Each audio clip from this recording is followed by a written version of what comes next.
Ya. Excelente. Súper. Ahí si quieres puedes comenzar a compartir, Rodrigo. Ya. Share. Share, share. Share screen. Perfecto. Ven Zoom ahora, ¿no? Ahí, exacto. Vemos el Zoom. Ahí estamos. Perfecto. Ahí está. Súper. Muy buenas tardes. Bienvenidos a todos a una nueva versión del seminario del doctorado en Ingeniería y Ciencias con la Industria. Hoy día tenemos el honor y el placer de contar con el profesor Rodrigo Pascual.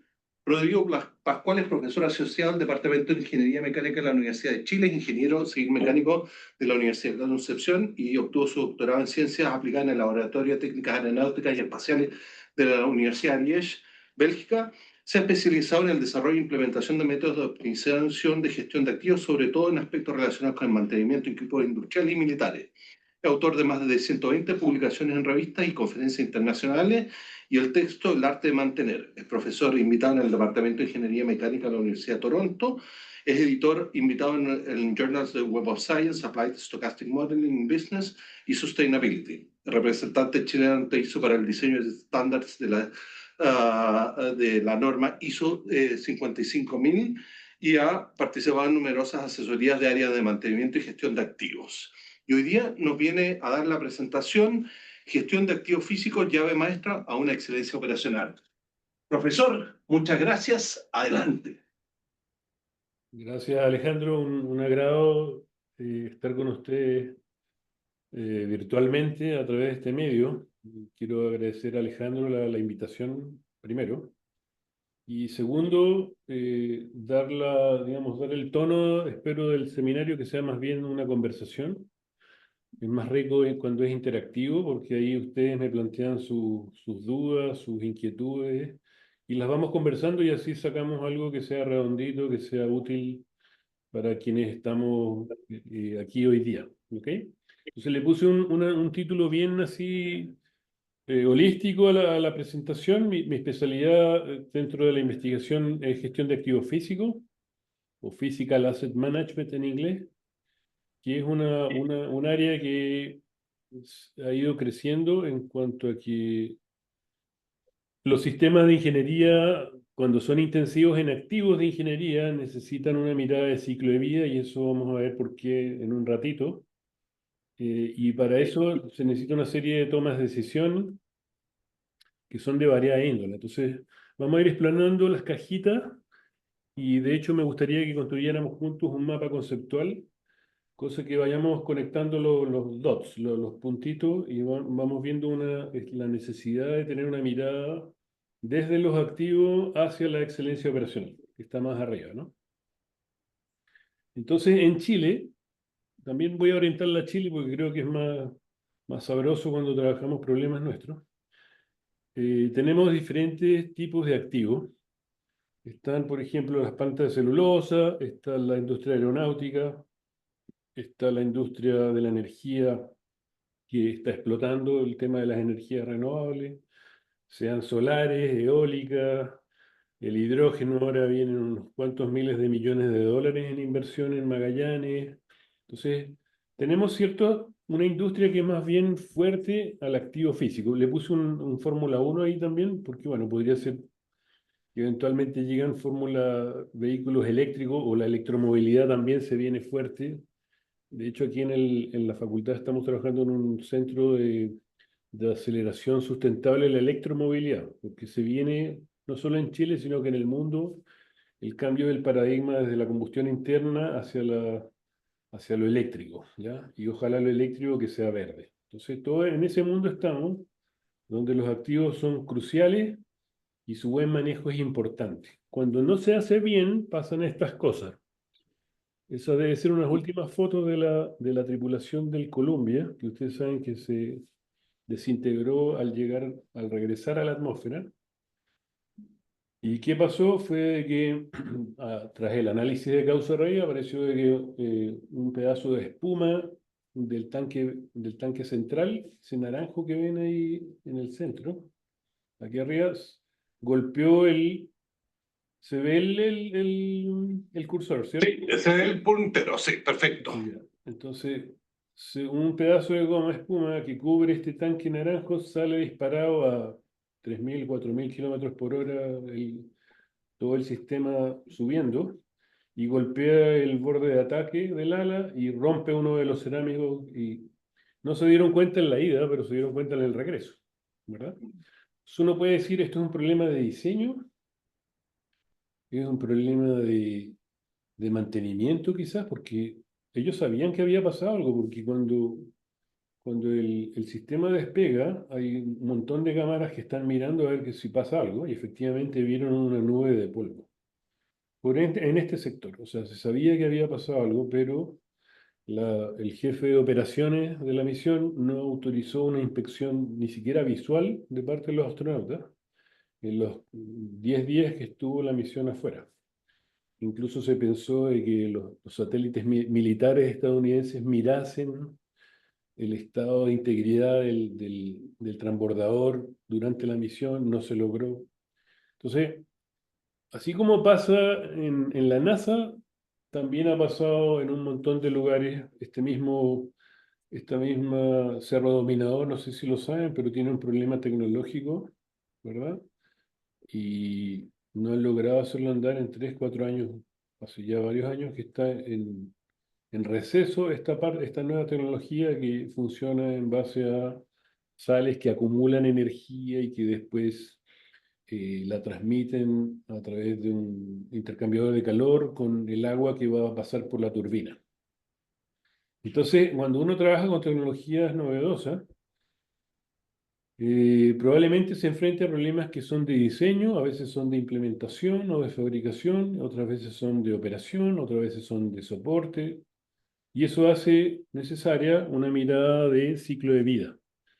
Y eso entró hace ya 11 años en funcionamiento una norma la ISO 55000 o la serie ISO 55000, en la cual nosotros fuimos parte del diseño, digamos, inicial en los años 2011, 2012, y que tiene que ver con eso, de tener una política de gestión, un sistema de gestión de activos que incluye políticas, planes y una serie de cosas para hacer que el ciclo de vida funcione bien.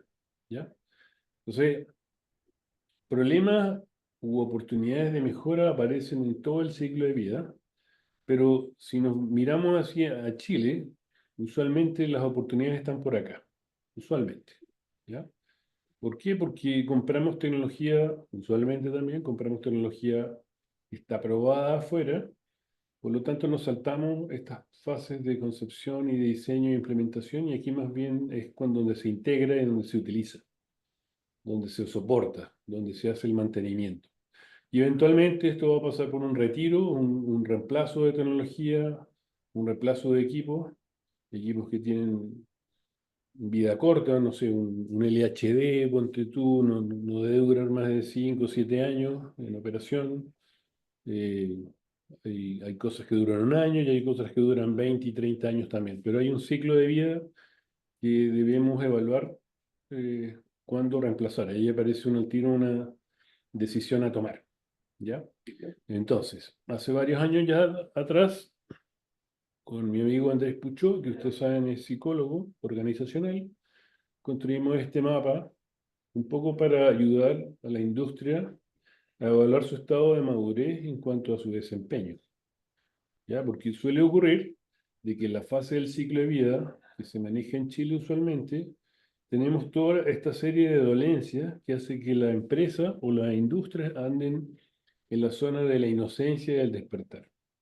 Entonces se supone que tenemos algoritmos que son capaces de analizar datos y hay lagos de datos y hay sistemas de ERP tipo SAP o Elipse que se supone están llenándose de data y de información y con eso que se aumenta un proceso de toma de decisión, pero en realidad es bastante deficiente ese proceso porque existe un montón de cosas que no están ahí, ¿no?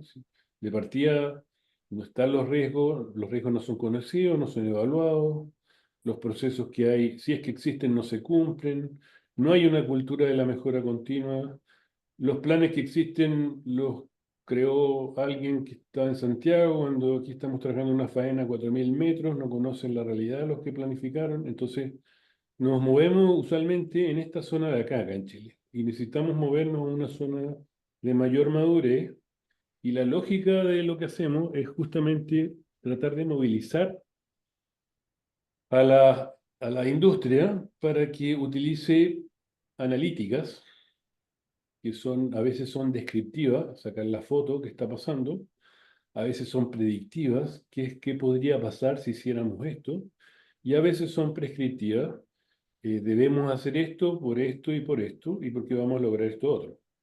Entonces, este paso desde el lado izquierdo al lado derecho no es fácil. ¿Ya? Es como un poco en Chile estamos en la economía de los ingresos medios, porque pasar a una economía de la innovación no es fácil. Requiere mucho conocimiento, mucha información, una buena relación industria-universidad, que también es algo pendiente. Entonces, este camino es tortuoso, es una caminata por el desierto, pero es una caminata que vale la pena, porque vamos hacia un mundo distinto, ¿verdad? Donde muchas tomas de decisiones van a ser automatizadas, muchos sistemas se van a autocontrolar y ya está ocurriendo de alguna manera. Ahora, decir que vamos a saltar del lado izquierdo al lado derecho por magia es un poquito inocente, ¿verdad? Tenemos que pasar por una fase de aprendizaje y que tiene que ver con estas cosas que estamos discutiendo hoy día. Pero también entender de que aquí las organizaciones involucran personas y por lo tanto se necesita una cultura que sea apropiada para eso, para hacer excelencia operacional y una buena gestión de activos. ¿Ok? Entonces, ¿cómo cruza esto con excelencia operacional? Muy fácil. Este caballero lo conocen ustedes, Deming, que habla del ciclo de mejora continua, donde está planificar, ejecutar, estudiar y reaccionar o actuar. Eh, lo podemos aplicar a diversos niveles. Uno de ellos es en el ciclo del mantenimiento, donde para planificar primero debemos identificar y priorizar. Aquí ya hay oportunidades de investigación o de analítica descriptiva, porque queremos hacer cosas que muevan la aguja. ¿Pero cuál aguja? Porque hay muchas agujas, ¿ya? Queremos planificar mejor, sí, pero ¿qué modelos predictivos vamos a necesitar para poder planificar mejor? Y muchas veces se hace el quite, digamos, cuando uno usa el modelo dominante en mantenimiento, que es el de RCM, se ve que básicamente el input son los análisis de modo de falla, efecto y criticidad, que no ofrecen ninguna oportunidad en cuanto a predicción. Es solamente una descripción de modo de falla potenciales o históricos que ayudan a mejorar la planificación. Pero herramientas matemáticas de apoyo a esa decisión son bastante deficientes en general, o bastante pobres. ¿Ya? Después vamos a la programación, que es previa a la ejecución, donde ya estamos en el corto plazo, y que tenemos que, las cosas que venga del plan, más todo lo que se agregó en el camino, porque, por ejemplo, cuando tenemos paradas de planta, tenemos un gran proyecto de mantenimiento, que ojalá deje el sistema como nuevo o lo más cercano a como nuevo, ahí aparecen muchas oportunidades o muchas cosas que se pueden hacer, así como en el mantenimiento rutinario, que también provee información periódica y no periódica, que permite actualizar lo que se previó alguna vez en el plan maestro de mantenimiento, el plan anual o el bianual, más los avisos que aparezcan en tiempo real, que pueden ser desde los sensores o pueden ser los inspectores y los mismos operadores. Entonces, todo esto se combina en esta juguera que es la programación y ahí también aparece el factor de qué cosas hago y qué cosas dejo de hacer, porque no se puede hacer todo usualmente. Hay un factor de abandono al plan y un factor de no tomar en cuenta la información que se está recibiendo del sistema para mejorar la ejecución. Y después, siendo que no hay una cultura de mejora continua, entonces se pierden oportunidades de aprendizaje que ojalá, digamos, se explotasen para hacer una mejor segundo ciclo y tercer ciclo, etcétera. ¿Se escucha bien hasta ahora? ¿Vamos bien o no? Perfecto. Excelente. Entonces estamos mirando las cosas cenitalmente, ¿verdad? Cosas que están pasando. Y de alguna manera tenemos que buscar, dentro de este gran campo que es la excelencia operacional, plasmar esto de alguna manera, este ciclo, plasmarlo para aprender. Y aparece este señor Taiichi Ohno, hace ya 50 años atrás, en Japón, donde se aplicaron estos conceptos de Deming, y nos propone, entre otras cosas, el proceso, el reporte A3, donde se documentan estos hallazgos que se hacen, después el análisis que se hace, eh, quién lo va a hacer, en qué plazo y qué aprendizajes ocurren. ¿Ya? Entonces, este es un reporte descriptivo donde podemos enriquecer el proceso de aprendizaje a través de documentar. Y eso en Chile somos malos para documentar y por lo tanto no se cierran los ciclos de mejora y vuelven a pasar las mismas cosas que habían pasado hace 2, 3, 4, 5 años atrás. Y se van las personas, también hay mucha rotación de las personas, entonces pérdida del conocimiento y no aprendizaje organizacional.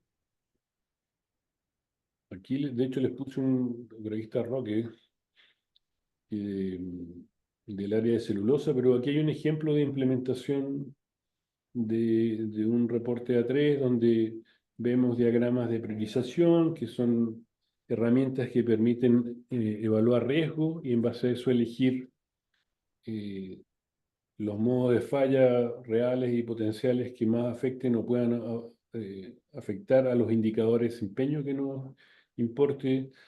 Es importante pasar por un análisis de causa raíz.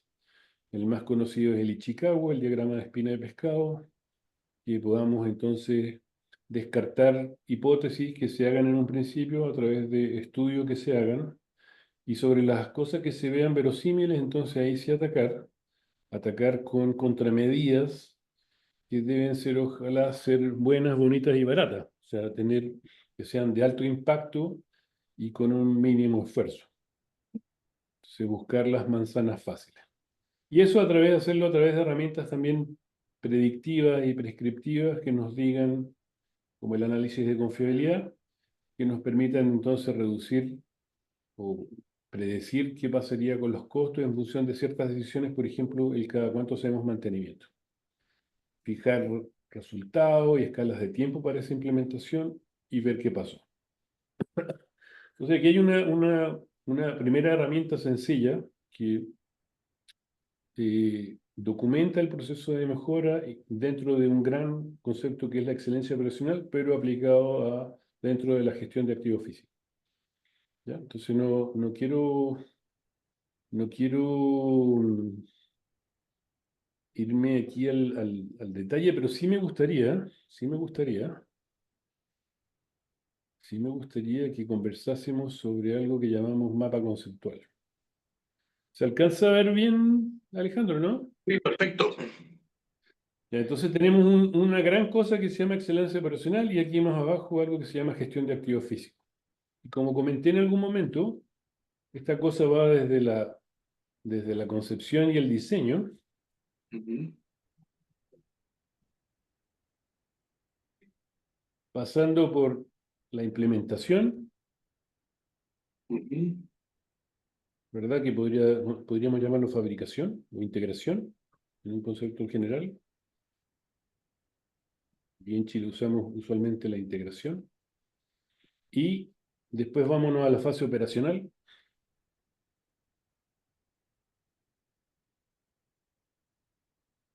Y eventualmente esto se va a retirar. Retiro. Retiro, reemplazo.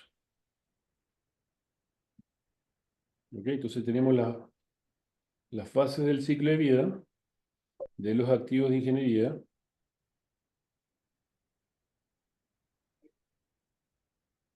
Y en cada una de esas fases hay oportunidades.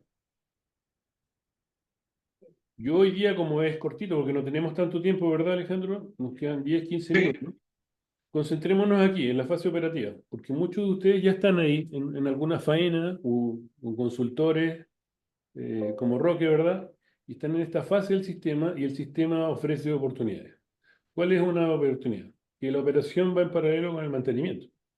O el mantenimiento puede ser visto como un servicio que hace que la operación logre su meta, los planes de producción. Entonces, pero a su vez vemos que el mantenimiento no está solo, porque el mantenimiento necesita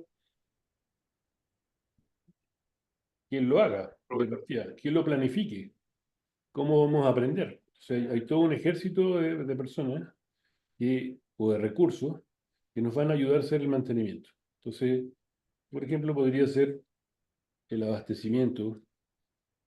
Y hace un ratito conversábamos con Alejandro que hay oportunidades en cuanto a mejorar los inventarios de repuesto, porque en particular los de repuesto que voy a poner, porque puede ser abastecimiento de insumos también. ¿Qué pasó? No se me... Un segundito. Voy a aceptar bien.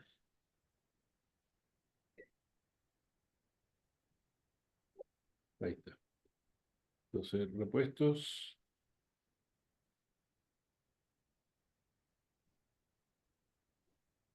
Entonces, vámonos aquí, hagamos de nuevo una elección, Rita, ¿ya? Dentro del mantenimiento, porque dentro del mantenimiento, a su vez, ustedes tienen una serie de posibles estrategias con las cuales pueden atacar los problemas.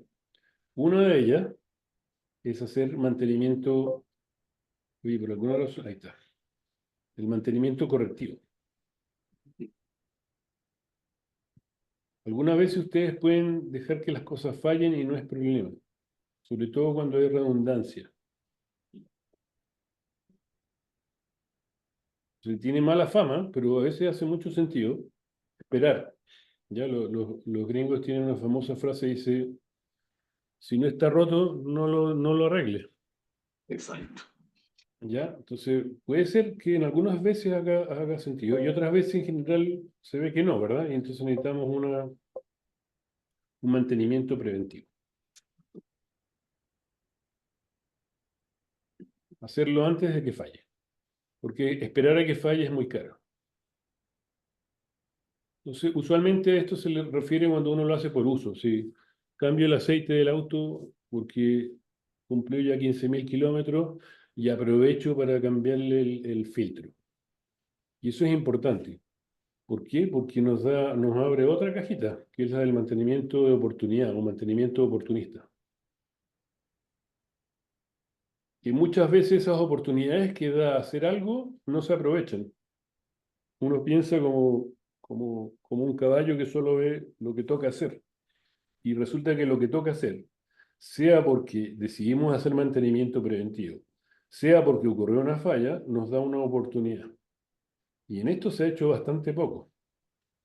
Por ejemplo, una parada de planta es una parada preventiva. Se hace una vez al año, cada 18 meses, con algún intervalo, y es un gran proyecto de mantenimiento que da oportunidad. Aparecen las oportunidades para hacer cosas que en operación normal no aparecen.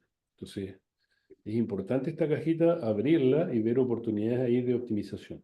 Y de hecho, en general, cuando he trabajado con consultoría, aquí aparecen cositas que con esta visión de silo que a veces tenemos todos, todos y todas, eh, la parte alta de una línea de producción no ve las oportunidades que le puede ofrecer la parte de abajo. Por ejemplo, lo que se haga en la planta de procesamiento afecta a lo que ocurre o debe ocurrir en la mina.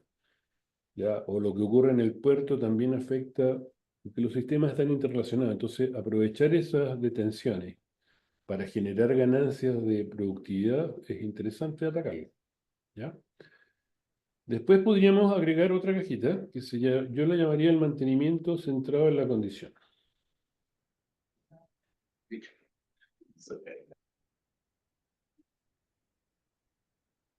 ¿Por qué en la condición? Porque cada vez los sistemas están más monitorizados y tenemos mejores algoritmos predictivos. ¿Ya? Con esta explosión de los algoritmos, entonces podemos usar la mar de datos que está entregando los equipos. ¿Ya? Un camión minero tiene más de 100 señales, más de 200 señales, depende de la energía, en tiempo real.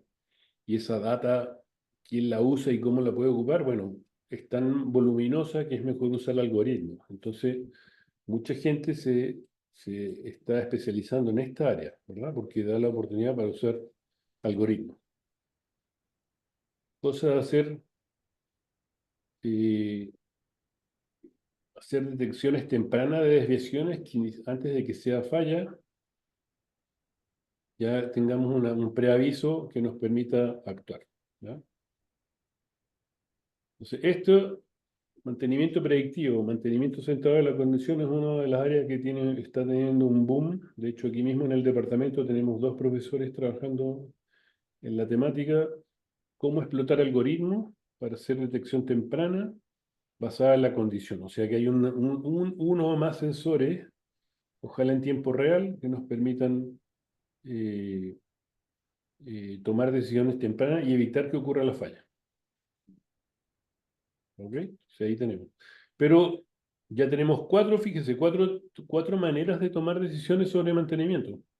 ¿Ya? ¿Qué podríamos agregar? Una quinta, que podríamos llamar mantenimiento proactivo. No hay para qué esperar que ocurra la falla.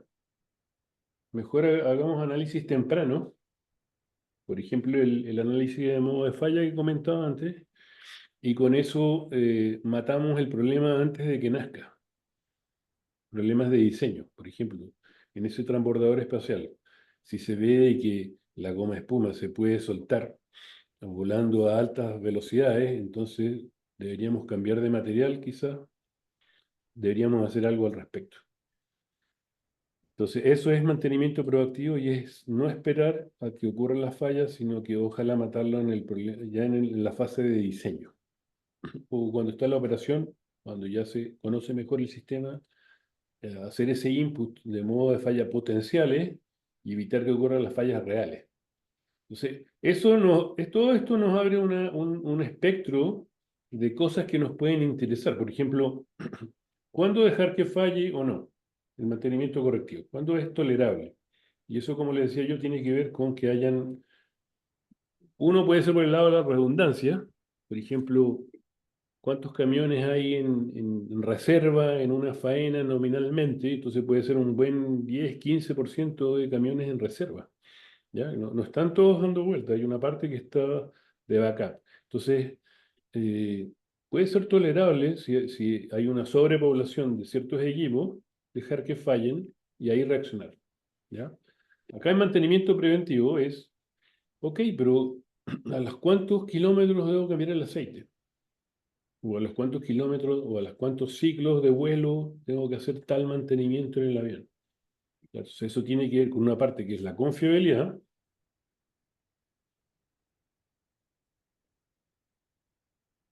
y otra parte que tiene que ver con la mantenibilidad. Y esos son indicadores técnicos, digamos, son probabilidades de que ocurran cosas, pero a su vez tendríamos que añadir cuánto cuestan las cosas.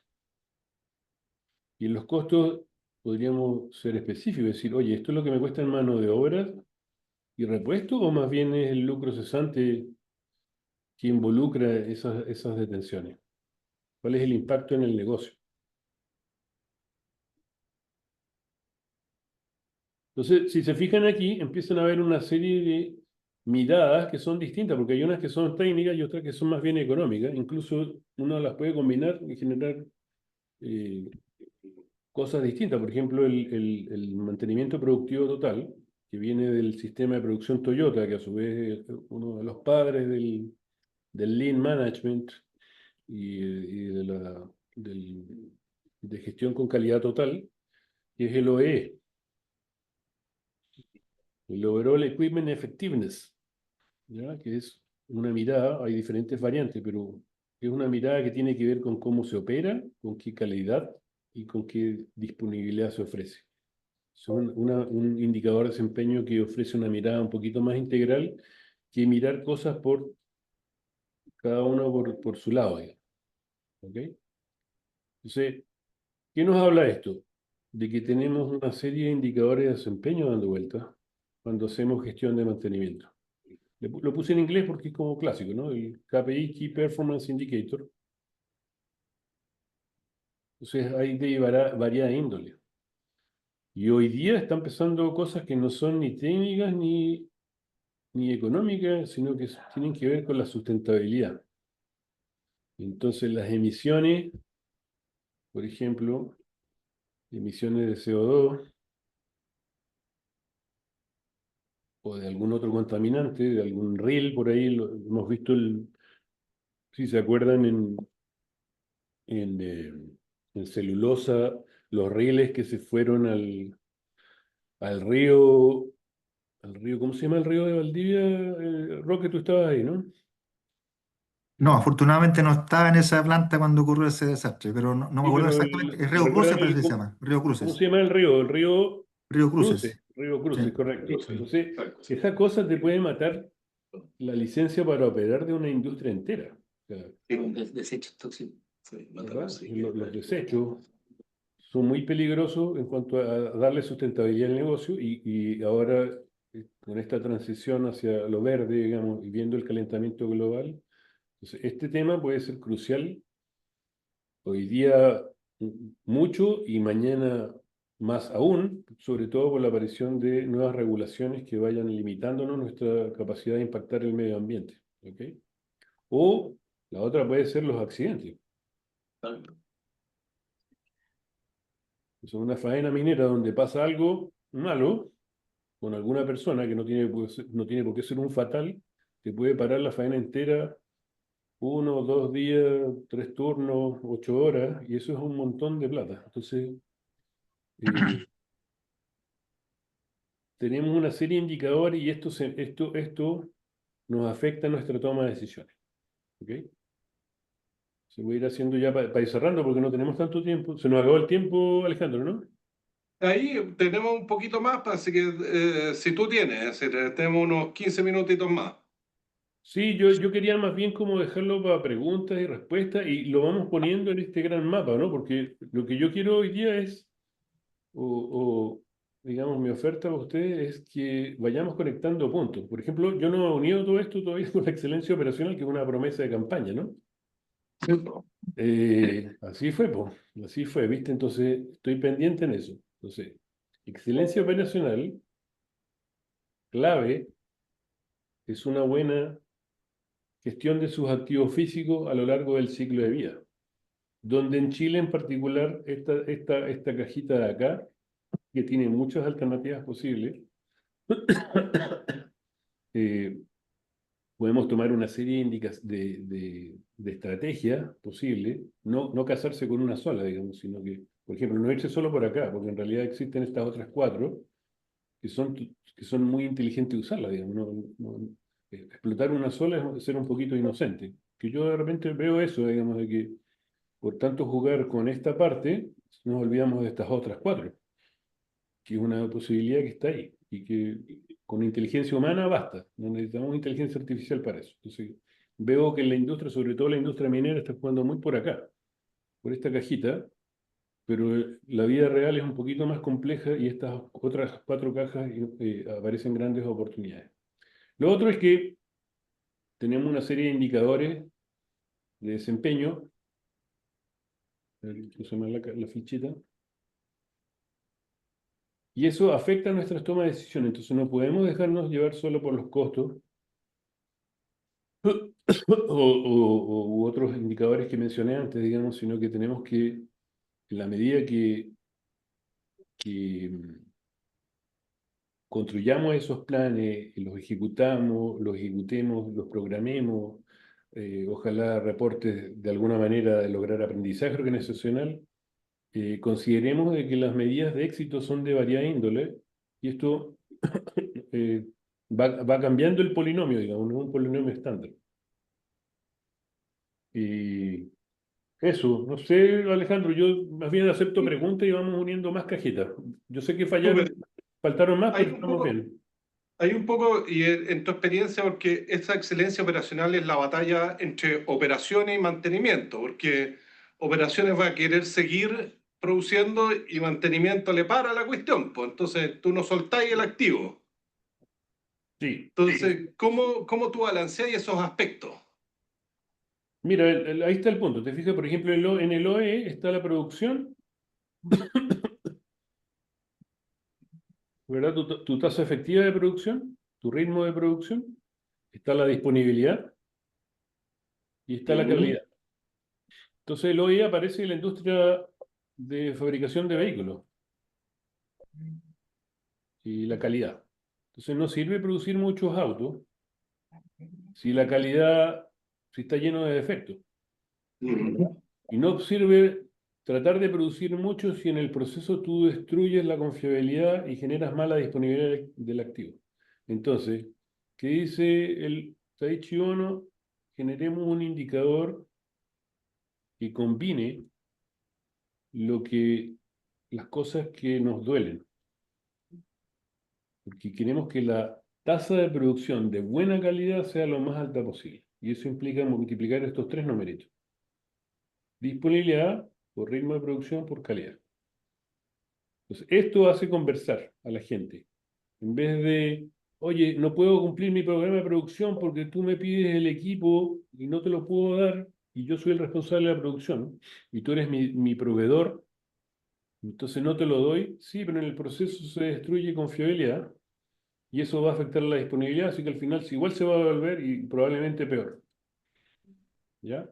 O estar produciendo bajo estándares. Entonces, ¿qué tal si ese concentrado de cobre no llega bajo el estándar que piden los japoneses? O si esa, no sé, la celulosa no tiene la calidad que pide los chinos. O si el concentrado de litio no tiene tales contaminantes que son intolerables para el consumidor alemán, el que fuese. ¿Se fijan? Entonces, tenemos que buscar medidas que sean más integrales de éxito, de logro, ¿ya? Más que las silos, buscar unas medidas más integrales. Una de ellas es el OE, pero darle esta visión de ciclo de vida, ¿ya? Eso creo que está pendiente. Otra pregunta, otra incógnita. Adelante, adelante. Una pregunta, a la hora de, no sé, la construcción de los modelos, ¿tienen en cuenta algún tipo de penalización, como por ejemplo un costo de oportunidad por no haber dado el mantenimiento y se evitara después el problema a modo de piso o a modo de tope? Porque por ejemplo tampoco puedo estar dando mantenimiento todo el tiempo excesivo. Entonces, como no sé si castigan los modelos. Claro, yo lo que más he visto es te fijas, no mirar lo que te cuesta en cuanto a mano de obra y repuesto, sino que también añadir cuál es el impacto para el negocio. Y esa parte usualmente es mucho más grande que lo que te cuesta los costos directos que ves, digamos, al final del día en el Excel o donde lo estés viendo, que, por ejemplo, la gente de mantenimiento entiende bien qué pasa con mano de obra y repuesto, y no mucho cuál es el lucro cesante asociado a la detención del activo. No ven el negocio, ven solamente el silo de mantenimiento. Y eso tiene que ver con de una cultura, digamos. Que la cultura tradicional divide en funciones, y esas funciones no conversan mucho entre sí, entonces están peleando por recursos y por recursos tiempo, recursos financieros, etcétera, para lograr sus metas que son de silo. Entonces hay una optimizaciones locales y luchas con las otras funciones. Sí. ¿Qué otra duda? Y ahí en la misma área, porque si uno pondera mucho el lucro cesante, podéis terminar con sobremantenimiento. Pero el mantenimiento no es gratis porque te detiene el activo. Entonces, también incluye eso en el cálculo de lucro cesante. Cuando tú paras una planta de celulosa, por ejemplo, la paras, ¿cuánto duran? ¿15 días, Roque? Una parada de planta anual, 15 días, 20 días, ¿verdad? dependiendo, digamos, del alcance, digamos, de la... Entonces, ¿cuántos millones de dólares son en celulosa que no se vendió? Entonces, ahí hay un castigo que aplica tanto porque te falla la caldera recuperadora, falla catastrófica, que son 2 meses parada, qué sé yo, el turbogenerador, qué sé yo, versus el que igual el mantenimiento preventivo también te cuesta tiempo de no producción. Entonces, este lucro cesante no es solo por el mantenimiento correctivo, sino que también por el preventivo. Sí. Va a ir hacia el balance, Alejandro, Ya. resolver tu incógnita un poquito. Y tu experiencia un poco con la realidad. ¿Cuánto hay de sobremantenimiento o falta mantenimiento? ¿Qué es lo que tú observáis más? Lo que se observa es al revés, que como mantenimiento actúa como un proveedor para operaciones y el que al final del día manda la producción, entonces tiende a haber postergaciones de mantenimiento, mantenimientos que no se hacen, o se hacen mal, incompletos, overhauls que no son overhauls. ¿Ah? Parada de planta con un presupuesto bastante restringido, donde no se hace ni la mitad de las tareas que se prevé que debiesen ser hechas. Entonces, más bien es como a castigar el buen mantenimiento que tiende a ir hacia el mantenimiento preventivo basado en la condición y proactivo. No, me había quedado la duda de la diferencia entre el mantenimiento proactivo y el preventivo. Sí, mira, esto es una cuestión de jerga, pero a ver dónde lo puse, está allá abajo, ¿no? Aquí. Preventivo es antes de la falla, sí, pero el proactivo también. Entonces, profe, pero aclare, ya. Entonces, preventivo usualmente se le dice al que se hace por uso, por tiempo, que puede ir en kilómetros, puede ir en horas, puede ir en ciclos de vuelo, puede ir en toneladas producidas, ¿ya? Algún medidor, algún orómetro que te mida el uso del activo. Y en base a eso gatillas la acción, ¿ya? Pero el mantenimiento central de la condición también es preventivo porque no ocurre la falla, sí, pero lo que te gatilla la acción es que tú evalúas un estado de salud, la condición, de alguna manera, subjetiva u objetiva. No necesitas usar algoritmos muchas veces, ¿verdad?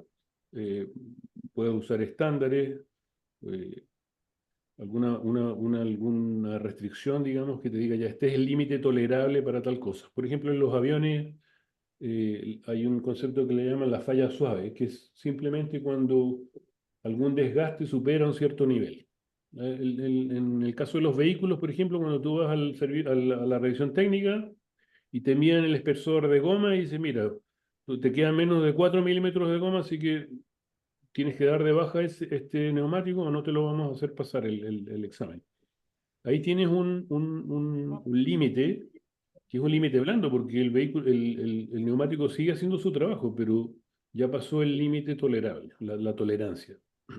Entonces, esto aquí también es preventivo, pero lo que te gatilla de acción es una medición o una evaluación de la condición. ¿Me fijas? En cambio, aquí en el proactivo también es preventivo, pero acá hubo más bien una evaluación de riesgo. El riesgo, si tú lo consideras intolerable, vas a tomar medidas que mejoren el diseño. Cambiamos la goma espuma del transbordador y le vamos a poner ahora este nuevo aislante que es mucho más liviano y mucho más resistente. Cuesta el triple, sí, pero nos evitamos que el transbordador se haga pedazo en el reingreso. ¿Se entendió? Sí. Sí. Excelente. Rodrigo, otra pregunta, porque, a ver, generalmente tú recibes las máquinas o el activo y el activo tiene las pautas de mantenimiento del manufacturador. Y, en tu experiencia, ¿cuán buenas son esas pautas? Si son desafiables o no, en ese sentido, si de repente, oye, son demasiado, se cubre el manufacturador y te trata de sacar más plata por los repuestos, o de repente podríais extender un poco más y tratar de ir viendo, porque de repente el susto es, ¿pierdo la garantía o, o hago lo del manufacturador y el susto aquí está? ¿Cómo va eso? Ahí Roque tiene la mano arriba. Sí, Roque, ¿vas al tiro o esperan o Sí. le No, contesto no, a lo Alejandro? que quería comentar ahí es que efectivamente muchos vendors, digamos, de equipo o dueños, digamos, de la marca, lo que hacen es que efectivamente plantean una pauta de mantenimiento preventivo. Pero muchas veces esa pauta trae de manera eh, escondida, digámoslo así, el uso, digamos, de repuestos que finalmente hacen que el servicio o ese mantenimiento se vaya encareciendo en el tiempo. El mantenimiento preventivo, si no está bien evaluado, es muy caro, es carísimo, ¿eh?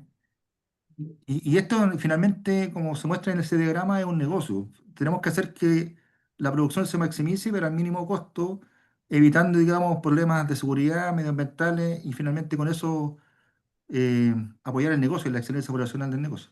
Entonces, lo que ocurre es que eso pasa en todos lados, pasa en celulosa, pasa en minería, ahora que estamos viendo algunos temas de minería, los dueños de los camiones, los equipos, esos camiones gigantes, digamos, que son marcas como Komatsu o Caterpillar, lo que fueran, te venden el camión, pero aparte de eso, saben que al vender el camión tienen un historial de venta de, no sé, 10 15 años de venta de repuestos, ¿ya? Entonces, efectivamente, eh, lo que pregunta Alejandro es que efectivamente eso se puede desafiar. O sea, y ahí entra el mantenimiento de condición, donde se tienen que definir variables para cuestionar, digamos, esa pauta de mantenimiento. Y si se puede medir, hay que irse a mantenimiento de condición. Si no se puede medir un modo de falla, hay que mantenerse con el mantenimiento preventivo. Eso es como la regla mnemotécnica, ¿ya?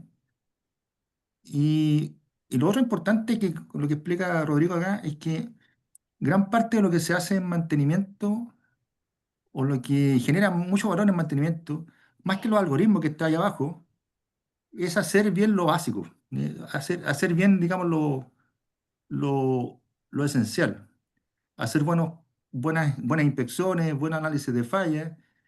Ese mantenimiento oportunista que aparece ahí se fundamenta mucho en hacer buenos análisis causales que se pueden ocupar realmente como el que explicaba el profe delante ahí del, de la 3, ¿ya? De los muchos análisis de falla, aparecen muchas oportunidades de mantenimiento oportunista. O sea, si se encuentra con modo de falla, lo puedo eliminar cambiando una pieza de un material a otro, eso hay que hacerlo. Y en la siguiente parada de planta, eso es un trabajo adicional. Pero efectivamente es totalmente desafiable las pautas que plantean los proveedores. Y ahí entra el agente de mantenimiento, o sea, tiene que hacerse así. Si no, al final se transforma simplemente en un gran negocio por parte de los proveedores, ¿no? Sí, sí, yo complementaría con dos cosas lo que dice Roque. Uno es, bueno, depende del negocio también, ¿no? Porque si estás en aeronáutica, no puedes jugar con la seguridad, entonces no puedes usar repuestos alternativos o jugar con las pautas, estás bastante restringido, ¿ya? Eso, si no, no te certifican el avión o la aerolínea y dejaste de volar. Súper simple. Eso por un lado. Y por otro lado, es verdad, el tema, aquí tenemos una cadena de suministro de bienes y servicios y hay jugadores. Y entre esos jugadores hay contratos de suministro, de overhauls, de componentes mayores, acceso a pools de repuesto. Hay toda una industria del aftermarket que es muy importante, sobre todo en estas industrias grandes como minería, energía, celulosa y papel, petróleo y gas, ¿verdad? Es un tremendo negocio. Entonces, uno también puede pensar ahí en lo que conversábamos antes de comenzar de los sistemas productos-servicios, que el OIM, el que manufactura el activo, no te vende solo el activo, sino que está pensando en el ciclo de vida del activo, lo que decía Roque, 10, 15, 20 años, y va a tener un negocio ahí de suministro, tanto de mantenimiento como de soporte de piezas y de repuestos y de componentes. Entonces, se está viendo que el negocio no está tanto en vender el activo, sino que en estar en el negocio del aftermarket, de qué pasa Sí. después de que empieza a operar ese activo, ¿ya? Entonces, ahí los contratos un tremendo y ha sido, digamos, en lo que estamos trabajando acá, hace ya unos 10 papers, te diría yo, que llevamos trabajando tanto con Alejandro como con mi alumno Kanek Jackson, que estamos viendo oportunidades en cuanto a las tarifas, en cuanto a capacidades de servicio. Es un temazo y que en la literatura ha sido trabajado bastante poco. Yo creo que hay una buena oportunidad ahí, porque los modelos están cambiando. O sea, ya no es tan importante ser dueño de un activo como ser el que profita de él, ¿ya? El modelo de Uber, el modelo, no sé, la misma, por ejemplo, las aerolíneas no son dueñas de las turbinas que utilizan, sino que se las arriendan, pagan por el uso y el cuidado y el monitoreo de condiciones, etcétera, lo hacen los fabricantes. Entonces tú pagas una tarifa, ¿no? Power by the hour, lo llama Rolls-Royce. Entonces, ahí hay un temazo súper interesante porque hay varias partes, hay varios jugadores en esto del mantenimiento y la provisión de repuestos y el uso del activo. Oye, estamos bien, ¿no, Alex? Sí, ahí clase en 10 hay una minutos. pregunta más. Yo sé, Rodrigo, que tú tenés clase en Sí. 10 minutos más, así que hay una preguntita Muy más. breve. El impacto de la falla no programada, ese lo tienen, o sea, en todo lo que se ha hablado acá, monitoreando en qué parte del mantenimiento. Ahí. Lucro cesante. ¿Ya? Lucro cesante. ¿Qué pasa cuando se detiene? Y eso hay veces que es muy sencillo y hay otras veces que es muy difícil de evaluar porque los sistemas se protegen. Se protegen contra disrupciones, que puede ser la falla. Entonces hay stockpiles, por ejemplo, entre la mina y la planta hay un stockpile y ese stockpile tiene una cierta capacidad. En la mina puede ocurrir una bomba atómica, pero durante un cierto tiempo tú vas a estar protegido. O lo mismo en el puerto, por ejemplo, ¿ya? Lo mismo con la redundancia, cuando el sistema, digamos, añade sistemas que van a estar en reserva, esperando que pase algo malo para poder actuar, ¿ya? Entonces tienes redundancia. Entonces, tienes varias, sobre todo, esto ocurre sobre todo en las plantas, ¿no? De que tienes sistemas redundantes que protegen ante la eventualidad. Y eso afecta tu evaluación del lucro cesante porque depende del escenario en que te pille. Entonces, a veces no es fácil de calcular, pero uno de los motores de hacer una buena selección de la estrategia de mantenimiento es poder evaluar este numerito. Porque no es tan simple como decir, mira, se detuvo un camión y me va a costar $1.000 la hora o $5.000 la hora. ¿Ya? Súmale a eso el tema de cuánto vale el commodity que estés produciendo. Entonces no es lo mismo que la libra de cobre esté a $1 a que esté, creo que ahora está en 4,5, ¿no? Y ahora una falla cuesta 4 veces lo que costaba hace 3, 4 años atrás, 5 años atrás.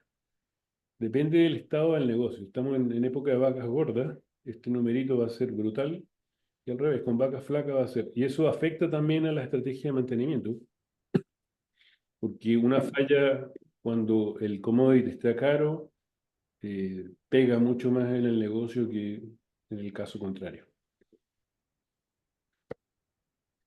Con esto, jóvenes, oye, Muchas gracias. sí. Yo sé que tú tienes clases en 5 minutos más, así que... Sí, no, sí, sobre todo, qué rico poder conversar contigo, Alejandro, con tus alumnos, con Roque, que hace rato que no lo veía. Yo sé que ustedes son apasionados de estos temas y sigamos conversando, pues igual nadie se va a ir, así que... ya, yo pensé que tú tenías las clases, tenías que ir. No, yo tengo clase ahora en 5 minutos, pero es en 5 minutos, así que lo que Así que quiero no, decir te es que estas dejamos interacciones ahí. son súper valiosas para que vayamos buscando oportunidades de investigación o de colaboración también, ¿no? Con la industria también.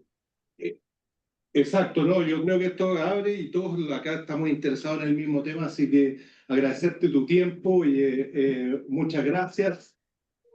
Y un poco invitarlos nuevamente a estos seminarios, a esta instancia, y Rodrigo, vamos a estar en contacto, Roque también, muchas gracias a todos por asistir y los dejamos invitados a otro evento. Así que gracias, Rodrigo, que estés muy bien, pues.